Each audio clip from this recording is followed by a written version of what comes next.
प्रदेश की खबर से बात करेंगे। उत्तर प्रदेश में होने वाले उपचुनाव की इसमें कोई शक नहीं है कि यूपी के उपचुनाव बीजेपी और समाजवादी पार्टी के लिए नाम की लड़ाई बन चुका है और 9 विधानसभा सीटों के बायपोल में हर पार्टी सियासत का हरदाव बड़े सलीके से चल रही है। इसी कड़ी में यूपी की मीरापुर सीट पर मुकाबला बेहद ही दिलचस्प हो गया है। मीरापुर सीट पर कुल 5 कैंडिडेट मुकाबले में हैं, लेकिन यहाँ 4 मुस्लिम बनाम 1 हिंदू कैंडिडेट की जंग चर्चा में है। मुस्लिम बहुल मीरापुर में कैसे मुस्लिम वोटों के बंटने की और मुस्लिम कैंडिडेट्स का पत्ता कटने की चर्चा जोर पकड़ रही है, देखिए हमारे इस खास रिपोर्ट में।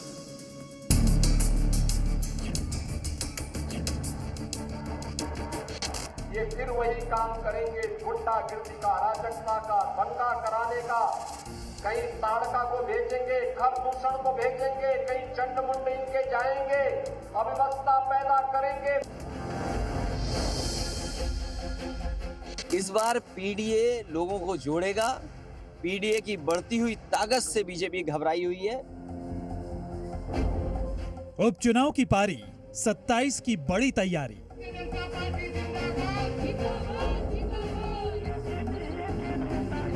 जाति गणित का शुरू खेल, कौन होगा पास कौन फेल। 9 सीटों पर चुनाव का ऐलान, मीरापुर में चौतरफा घमासान। 13 नवंबर से 23 नवंबर, ये 10 दिन यूपी की सियासत के लिए बेहद खास होने वाले हैं। उत्तर प्रदेश की 9 विधानसभा सीटों पर होने वाले उपचुनाव के लिए एनडीए और इंडिया गठबंधन, या कहिए कि योगी और अखिलेश की लड़ाई है। पीडीए और हिंदुत्व के बीच घमासान है और वोट बैंक को साधने की सीधी टक्कर है। और यूपी उपचुनाव की इस जंग में बीजेपी ने मीरापुर सीट पर अपनी पूरी ताकत झोंक दी है। विपक्ष की चुनौतियों की काट ढूंढने की तैयारी शुरू कर दी गई है।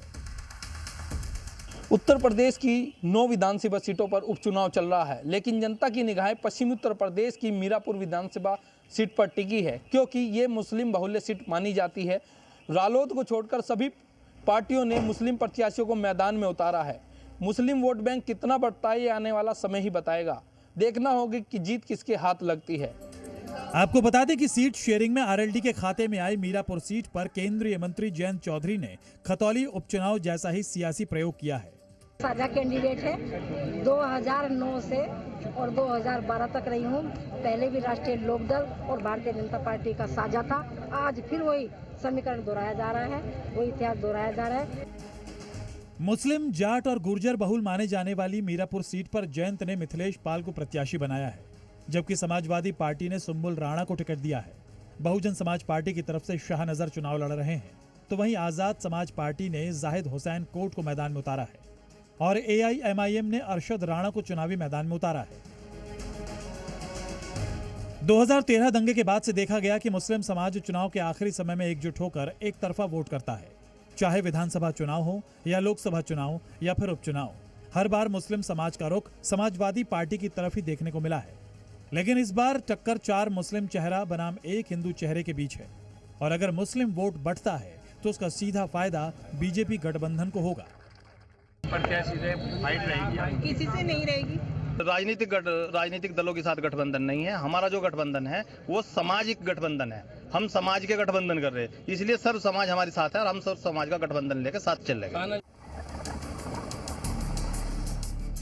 मीरापुर सीट पर जातीय समीकरण की बात करें तो यहाँ 3,23,000 से अधिक मतदाता है, जिनमें 1.25 लाख से अधिक मुस्लिम मतदाता है। मुस्लिम मतदाता के बाद दलित करीब 57,000 वोटर है। इसके अलावा 28,000 Jat voter, 22,000 Gurjar voter, 18,000 Prajapati voter और 15 से 20,000 पाल, सैनी समेत अन्य ओबीसी जातियां हैं।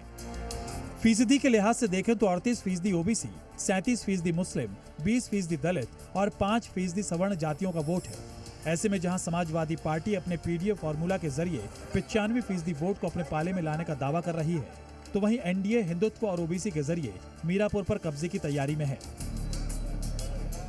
मीरापुर सीट पर पिछले 5 चुनाव की बात करें तो 2007 में राष्ट्रीय लोकदल से कादिर राणा, 2009 में राष्ट्रीय लोकदल के ही मिथिलेश पाल विधायक रहे, तो वही 2012 में बीएसपी के मौलाना जमीन, 2017 में बीजेपी के अवतार सिंह भडाना और 2022 में चंदन सिंह चौहान ने सीट पर जीत हासिल की थी। देख लेना कि 10 की 10 सीट पे हमारे माननीय राष्ट्रीय अध्यक्ष अखिलेश यादव जी बीजेपी का सुपड़ा साफ करने जा रहे हैं। ये लोकदल पर सीट थी और अब भी लोकदल के हिस्से में आवे चाहे बीजेपी के आवे, दोनों गठजोड़ को ही ये सीट मिलेगी। यानी मीरापुर का पिछला रिकॉर्ड बताता है कि यहाँ मुस्लिम और समाजवादी पार्टी का वजूद ना के बराबर रहा है, लेकिन लोकसभा चुनावों के बाद जिस तरह यूपी का सियासी समीकरण बदला है, ऐसे में कयास यही लगाए जा रहे हैं कि मीरापुर उपचुनाव की सीधी फाइट सिर्फ और सिर्फ लोकदल की प्रत्याशी मिथिलेश पाल और समाजवादी पार्टी के सुंबुल राणा के बीच ही देखने को मिल सकती है। यूपी के मीरापुर से अंकित मित्तल के साथ ब्यूरो रिपोर्ट, जी मीडिया।